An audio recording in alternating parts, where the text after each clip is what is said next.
जय गुरु जी संगत जी। आज हम दिव्य आभा से सत्संग नंबर 21 और 22 इकट्ठे सुनेंगे। 21वें सत्संग का शीर्षक है वास्तविक चमत्कार गुरु जी के पद पर। कौन कह सकता है कि उसने ईश्वर के दर्शन किए हैं? मैं कह सकती हूँ, गुरु जी मेरे परमेश्वर हैं। मुझे प्रतीत होने लगा है कि कोई देवता मेरे गुरु सदृश नहीं है। वह महान है, उनके जैसा ना कोई कभी हुआ है और ना ही कभी होगा। किसी को उन्हें अपने कष्ट बताने की आवश्यकता नहीं है, वे सब जानते हैं।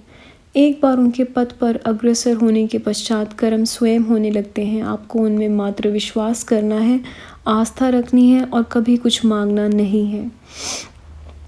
मेरे पुत्र उद्वत को 1.5 वर्ष की आयु से अस्थमा रहा था। जब मैंने गुरुजी को बताना चाहा तो उन्होंने मुझे रोक दिया और कहा कि ऐसे मैं स्वयं अपना अहित करूंगी। यह कथन उनका आदेश था। मैं चुप हो गई। इसके 2.5 वर्ष बाद गुरुजी हमारे घर एक विवाह के अवसर पर आया और उन्होंने उद्वत्व को एक गिलास जल पीने के लिए दिया। मेरे पुत्र को गुरुजी का आशीष मिल गया था। उस जल को पीने के बाद उसे कभी अस्थमा का दौरा नहीं पड़ा।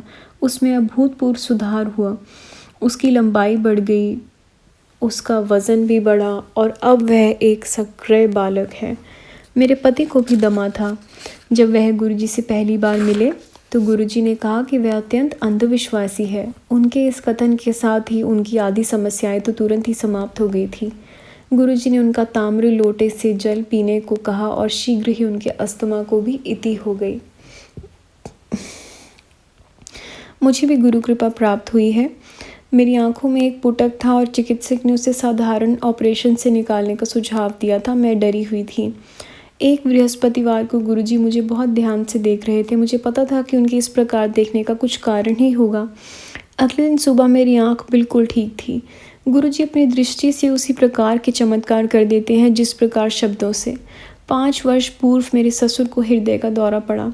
उन्हें मलेरकोटला के हृदय रोग संस्थान ले जाया गया, जहाँ उनकी एंजियोलोपॉस्टी होनी थी। गुरुजी ने कहा कल्याण हो गया और उसके बाद सब ठीक हो गया। जब वह वहाँ से निवृत्त होकर घर लौट रहे थे तो हृदय रोग विशेषज्ञ ने बताया कि उनके हृदय की अग्रिम स्नायु क्षतिग्रस्त है और उसमें कोई सुधार संभव नहीं है।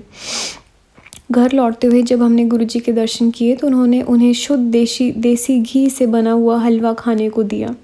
उसके उपरांत मेरे ससुर अपना सामान्य कार्य करने लगे। औषधि के रूप में गुरुजी ने उन्हें प्रतिदिन व्हिस्की के 2 पैक पीते रहने को कहा। 3 माह के उपरांत जब उनका टीएमटी परीक्षण हुआ तो चिकित्सकों ने देखा कि उस मृत घोषित स्नायु से रक्त प्रवाह हो रहा था। यह अनुभव गुरुजी की क्रियात्मक रूप को साकार करते हैं। वह सब कुछ करने की क्षमता रखते हैं। उनके शब्दकोश में भी कुछ असंभव नहीं है, केवल श्रद्धा, निष्ठा और धैर्य की आवश्यकता है। यह सत्संग कथित करा गया है श्रीमती गायत्री सबरवाल से, जो गुड़गांव से है। 22वां सत्संग शुरू करते हैं, जिसका शीर्षक है सर्वोपरि गुरुजी। निसंदेह मैं कुछ चमत्कारिक और ईश्वराई संस्मरणों का वर्णन करना चाहती हूँ। मैं उन कुछ भाग्यवानों में हूँ जो प्रभु की उपस्थिति और कृपा पाकर धनी और कृतज्ञ हुए हैं। इस प्रभु को हम गुरुजी के नाम से जानते हैं। गुरुजी, उनके बारे में मैं क्या कहूँ? वह तो सर्वोपरि हैं, सर्वोच्च हैं। उन्हें प्रतिदिन स्मरण करना चाहिए। जन्म से मुझे गुरुजी का मार्गदर्शन प्राप्त हुआ है। सुख दुख से वे सदा मुझे, मेरे परिवार को आधार देते रहे हैं।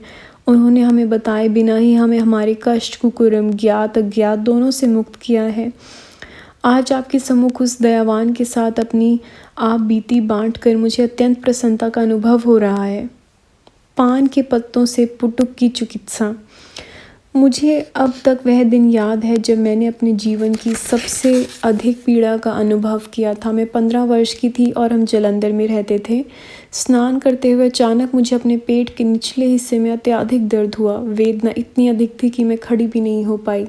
मैं वहीं स्नान कक्ष में लेट गई और अपनी माँ को पुकार रही थी। स्वाभाविक रूप से सबको तुरंत गुरुजी की याद आई तो उन दिनों पंचकुला में थे और वहीं पर संगत करते थे। हम उसी दिन पंचकुला के लिए चल पड़े। चंडीगढ़ पहुंचकर गुरुजी के पास जाने से पूर्व हमने पीजीआई और कुछ अन्य निजी केंद्रों में टेस्ट करवाना उचित समझा। परिणाम आने पर हम चकित रह गए। मेरे गर्भाशय में एक पुटक फूट गया था। उससे विषैला पदार्थ निकल कर शरीर में फैल रहा था। यदि उसे निकाला नहीं जाता तो वह प्राणघातक सिद्ध होता। डॉक्टरों ने तुरंत शल्य क्रिया कराने को कहा तो हमने मना करा। उसी शाम को हम गुरुजी के पास पहुंचे और उनको स्थिति से अवगत कराया। उन्होंने अपनी सर्व प्रसिद्ध मुस्कान देते हुए चिंता मुक्त होने को कहा। उन दिनों वह पान के पत्तों को भी मंत्रित कर रोग के स्थान पर रख देते थे। यह गुरुजी की शल्य क्रिया थी। मुझे लिटाकर उन्होंने वैसा ही किया और 10-15 मिनट विश्राम करने को कहा। उसके पश्चात उन्होंने मुझे अगले दिन दोबारा टेस्ट करवाने को कहा।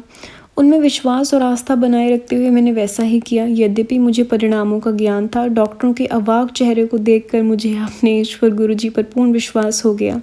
टेस्ट के 20 घंटे बाद दिखे हुए पुटुक या विषैले पदार्थ का कोई चिन्ह भी नहीं था। प्रसन्नता के साथ होने वाले चंबे को हम रोक नहीं पा रहे थे।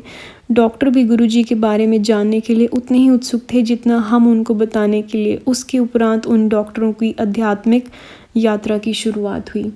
उस दिन शाम को मैं फिर उनके पास गई। जैसा सर्वविदित है, उनको कुछ भी बताने की आवश्यकता नहीं, उन्हें इसका ज्ञान पहले से ही था। उन्हें अपनी कृतज्ञता प्रकट करने के लिए हमारे पास शब्द नहीं थे, पर वह यह नहीं चाहते। उन्हें केवल प्रेम, निस्वार्थ आस्था चाहिए, जिसके साथ हम परम आनंद की कठिन यात्रा पर अग्रसर होते रहें। जय गुरु जी। मेरी दादी का हृदय रोग। 1989 में जब मैं छोटी थी, मेरी दादी को हृदय का दौरा पड़ा था। वह CMC लुधियाना के हॉस्पिटल में भर्ती थी। कई डॉक्टरों की सलाह से करने के बाद उन सबका एक ही निर्णय था। उनकी स्थिति दिन प्रतिदिन बिगड़ रही थी और कोई उपचार संभव नहीं था। उनकी नाड़ी 160 to 190 के बीच में रहती थी। उनको फेफड़ों में पानी भरा हुआ था और उनकी छाती फूल गई थी। वह अर्धचेतन अवस्था में थी। गुरुजी उन दिनों जलंधर में संगत किया करते थे। डॉक्टरों के प्रतिकूल निर्णय सुनकर मेरे पिता ने मुक्तिदाता से बात करने का निर्णय लिया। जैसे मेरे पिता चिकित्सालय से बाहर जा रहे थे, गुरुजी ने प्रवेश किया। ऐसा लगा जैसे वह अचानक ही आ गए हों। उनके आते ही हम आश्वस्त हो गए कि सब ठीक हो जाएगा। दादी के पास जाकर उन्होंने उनकी नाड़ी को अपने हाथ में लिया। उन्होंने क्या किया इसका ज्ञान तो उन्हीं को है, पर उसकी गति घटकर 90 हो गई। वहीं पर गुरुजी ने कुछ देर तक पाठ किया और फिर वह चले गए। शनै शनै हमारे सामने ही दादी की चेतना लौट आई और वह ठीक हो गई। 18 वर्ष पूर्व के उस दिन में दादी की नाड़ी की गति अब तक 90 ही है। एक बार फिर डॉक्टर विश्वास नहीं कर पा रहे थे। ये ज्ञान कर कि गुरुजी सदा हमारे साथ हैं, हमें गदगद थे। गुरु कृपा से आज भी मेरी दादी स्वस्थ हैं, प्रसन्नचित हैं। अपने अनुभवों को वर्णन कर मैं अत्यंत भाग्यशाली हूँ। हमारी जीवन यात्रा बहुत छोटी है और इसमें ही हम बड़े बड़े दुष्कर्म करने को तैयार हो जाते हैं। प्रत्येक मनुष्य को अपने कर्मों के फल तो भुगतने ही पड़ेंगे। आध्यात्मिक यात्रा कभी भी प्रारंभ करी जा सकती है। हम उसे अभी इसी क्षण शुरू कर सकते हैं और अपने जीवन में बदलाव ला सकते हैं। गुरुजी सच्चे भक्त की सहायता करने को सदैव उद्युत हैं। हम उस शाश्वत आनंद का मीठा अमृत कभी भी ग्रहण कर सकते हैं, क्योंकि हमारे परमात्मा, हमारे गुरु सदा हमारे साथ हैं।